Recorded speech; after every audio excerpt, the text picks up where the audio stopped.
खरं म्हणजे आजचा दिवस हा एक आगळा-वेगळा दिवस आहे माझ्यासाठी तरी, कारण विधान परिषदेतील सदस्य म्हणून या ठिकाणी आज शपथ घेतली आहे.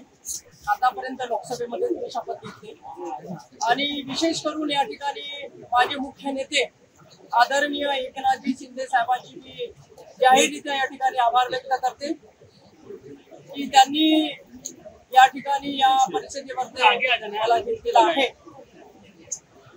राज्यामधले जे काही विषय आहेत ते तर ते सरकार फार धडाडीने मार्गी लावते आहे, आपण सगळेजण बघत आहोत.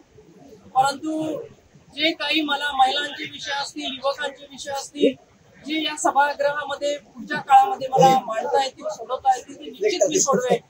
आणि एक शिवसैनिक म्हणून सामान्य माणसाची लढाई या सभागृहामध्ये आपल्याला पुढच्या काळामध्ये पाहायला मिळेल असं आपल्या सगळ्यांच्या वतीने जाहीर वचन सर्व जनतेला मी या ठिकाणी देऊ इच्छिते. आज रोजी महाराष्ट्रामध्ये ज्या योजना महिलांसाठी राबवल्या जात आहेत, युवकांसाठी राबवल्या जात आहेत, शेतकऱ्यांसाठी राबवल्या जात आहेत. मी या भागामधून येते, विदर्भामधून, की त्या ठिकाणी शेतकऱ्यांचे प्रश्न हे सदोदित ऐरणीवर राहिलेले आहेत. त्याही शेतकऱ्यांना कसा न्याय देता येईल तो न्याय या सभागृहामधून देण्याचं काम निश्चितपणे या सभागृहाची सदस्य म्हणून, विधान परिषद सदस्य म्हणून निश्चित करेल.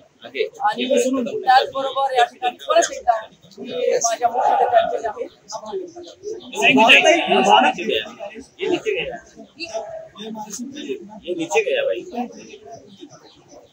नाथांचे नाथ आपण एकनाथांना बसलोच केले, नाथांना बसलो तसं नाथाचं नाव घेतलेलं आहे आणि त्यांचे आशीर्वाद आहेत म्हणून या सभागृहात मी पोहोचलेली आहे. अर्थात अनेक वर्ष समाजकार्य, राजकारण केल्यानंतर या सभागृहामध्ये परत एकदा म्हणजे दिल्लीतून इकडे मुंबईत येण्याची ही संधी प्रथमच मला मिळते आहे म्हणून एकदा जरंगे पाटील जे आहेत ते सगळे सोयरे आरक्षण तुमची नेमकी काय?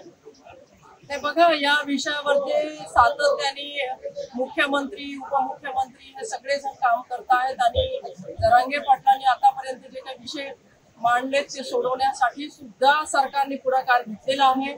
आणि आता त्याच्यामध्ये काल परवा सुद्धा आदरणीय मुख्यमंत्री साहेब बोललेले आहेत की जी मंडळी आरक्षणासाठीचं आंदोलन करते आहेत त्यांनी सगळ्यांनी यावं, त्यांना खुल्या पद्धतीने चर्चेसाठी आम्ही आमंत्रित करतो, कोणी त्यांनी चर्चा करावी.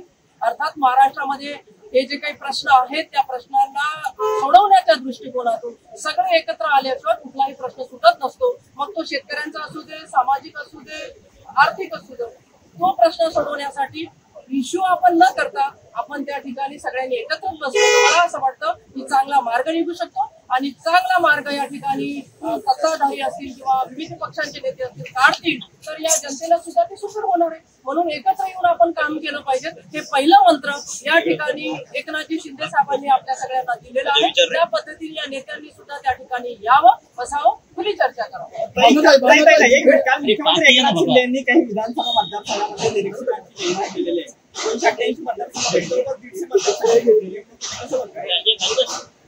अर्थात विधानसभेची तयारीच्या दृष्टिकोनातून नियुक्त्या झालेल्या आहेत. त्या ठिकाणी जाऊन आम्ही सगळ्यांनी काम करायचं आहे. अर्थात काही लोक आमचे काम सक्रिय करतात आहेत आणि विधानसभेच्या दृष्टिकोनातून या नियुक्त्या.